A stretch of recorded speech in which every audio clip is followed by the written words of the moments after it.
So ఒకసారి అడుగుదాం మనం హరగోపాల్ గారిని.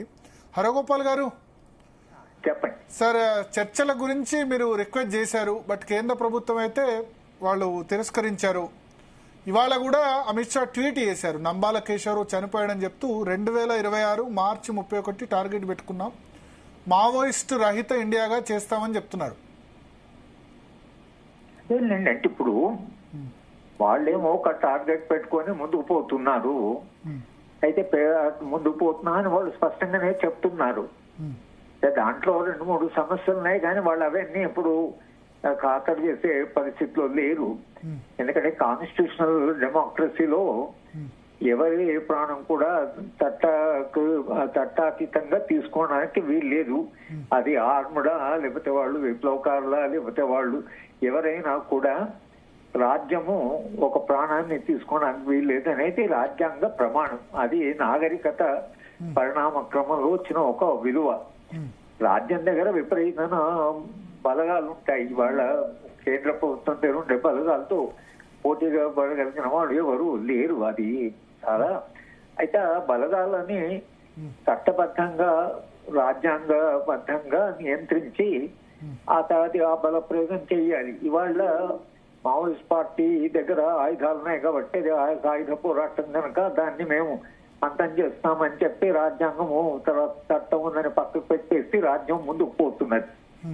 ఈ పోయే క్రమంలో సరే మావోయిస్ట్ పార్టీని వాళ్ళు నియంత్రించవచ్చు తర్వాత, ఎందుకంటే వాళ్ళకు ఉండే టెక్నాలజీ, ఇప్పుడు ఇజ్రాయిలీ టెక్నాలజీ వచ్చింది కనుక పరిస్థితి సందర్భము మారిపోయింది.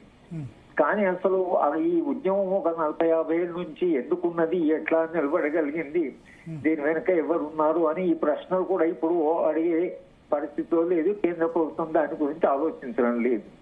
కానీ కాంగ్రెస్ ప్రభుత్వం ఉన్నప్పుడు ప్లానింగ్ కమిషన్ ఒక కమిటీని వేసింది. అసలు ఈ సమస్యలు ఏమిటి, ఎందుకున్నాయి, ఈ సాయుధ పోరాటం ఎందుకున్నది అని వేస్తే దానికి శంకరం గారు, బాలగోపాలు, నందిని సుందరు, బేలా భాటే వీళ్ళందరూ దాంట్లో సభ్యులు. అంటే ఈ ఆదివాసుల సమస్యలను బాగా అధ్యయనం చేసిన వాళ్ళు సభ్యులుగా వేస్తే వాళ్ళు మూల కారణాలు ఏమిటి అనేటువంటిది దాంట్లో చెప్పి వాటిని ఒకవేళ అడ్రస్ చేస్తే ఈ ఉద్యమాలు తగ్గుతాయి, ఆదివాసులకి ఉద్యమాలు అవసరం ఉంటదు అని అది కూడా ఒక శాంతి ప్రయత్నమే, అంటే మౌలికమైన సమస్యలకు వెళ్ళడానికి. కానీ ఇవాళ భారతీయ జనతా పార్టీ అట్లా ఆలోచించే పరిస్థితి లేదు. భారతీయ జనతా పార్టీ భావజాల పరంగా వాళ్ళు వాళ్ళ అంటే గురూజీ ఎవరైతున్నారో ఆయన 100 ఏళ్ల క్రితమే దేశానికి 3 శత్రువులు, దాంట్లో ఆయన చెప్పింది ముస్లింలు, క్రిస్టియన్స్, కమ్యూనిస్టులు. అప్పుడు ఇంకా మావోయిస్ట్ పార్టీ లేదు. అంటే ఈ లెఫ్ట్ భావజాలం కమ్యూనిస్ట్ భావజాలానికి వాళ్ళు జెనెటికల్ గా they are oppose to it. కనుక ఆ భావజాలాన్ని ముందుకు తీసుకుపోయే క్రమంలో ఇవాళ వాళ్ళు ఒక ప్రతిజ్ఞ చేసి ఈ ఉద్యమాన్ని అంతం చేస్తామంటున్నారు. దాంట్లో కొంత వాళ్ళు విజయం కూడా సాధిస్తున్నారు, కొంత ముందుకు పోతున్నారు.